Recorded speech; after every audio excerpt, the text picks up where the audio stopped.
சோதரி குடும்ப சேனலை பார்க்கும் அனைத்து நண்பர்களுக்கும் வணக்கம். நாம இன்னைக்கு கோதுமை புட்டு எப்படி செய்யறதுன்னு பார்க்க போறோம். அதுக்கு என்னென்ன தேவையான ஐட்டம்னு பார்க்கலாம். நான் 1 கப் பாக்கெட் கோதுமை மாவு எடுத்திருக்கேன். 1 டேபிள் ஸ்பூன் வெண்ணெய் எடுத்திருக்கேன். 1/2 கப் நல்லா துருவின தேங்காய் எடுத்து வச்சிருக்கேன்.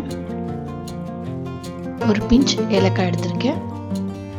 கொஞ்சம் உப்பு எடுத்திருக்கேன் ஸ்வீட்டை இன்க்ரீஸ் பண்ணுறதுக்காக. தேவைக்கு ஏற்ப சர்க்கரை பாகு.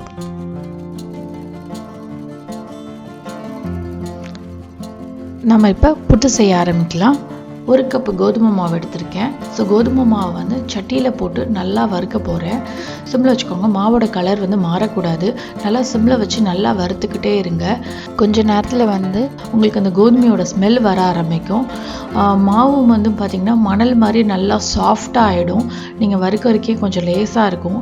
அந்த ஸ்டேஜ் வந்தவுடனே அதை ஸ்டாப் பண்ணிவிடுங்க. ஸ்டாப் பண்ணி எடுத்து வச்சுடுங்க.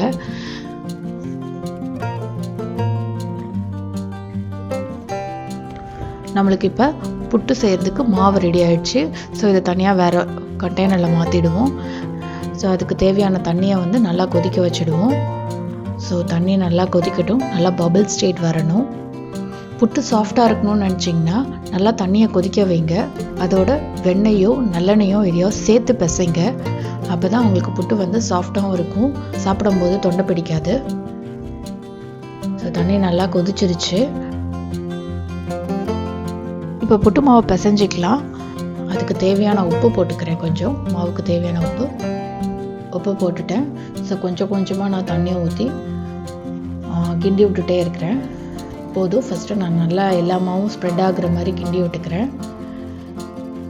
நான் வந்து லைட்டாக ஃபஸ்ட்டு தண்ணியை ஊற்றி பிசைஞ்சிட்டு அதுக்கப்புறம் நான் கொஞ்சம் வெண்ணெயை ஆட் பண்ணிக்கிறேன்.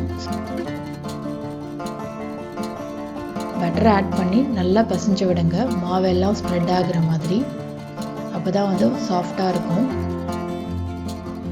இன்னும் தண்ணி தேவைப்பட்டுச்சுன்னா கொஞ்சம் தண்ணியை ஆட் பண்ணிக்கோங்க.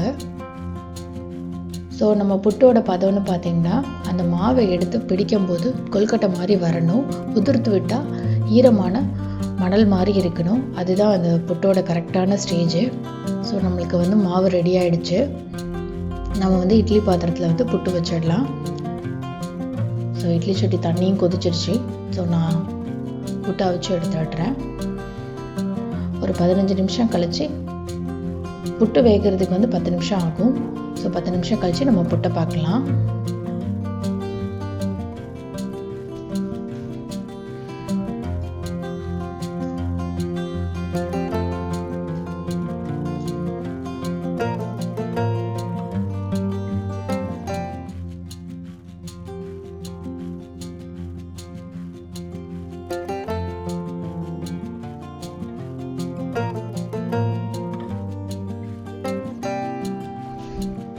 ஸோ இப்போ நம்ம புட்டு நல்லா வெந்துடுச்சு.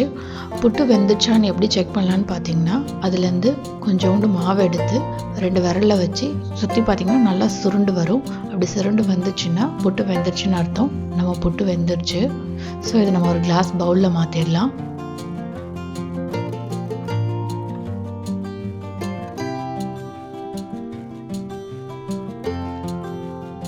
நான் எடுத்து வச்சிருக்கிற தேங்காவும் கொஞ்சோண்டு ஏலக்காவும் தூவி விட்டுடுறேன். டேஸ்ட்டுக்கு நான் சர்க்கரை பாவை ஆட் பண்ணிக்கிறேன். உங்களுக்கு வேணால் நீங்கள் ஜீனியை ஆட் பண்ணிக்கலாம். சர்க்கரை பாவோட அளவு வந்து உங்கள் இஷ்டம். உங்கள் டேஸ்ட்டுக்கு ஏற்ற மாதிரி ஆட் பண்ணிக்கோங்க.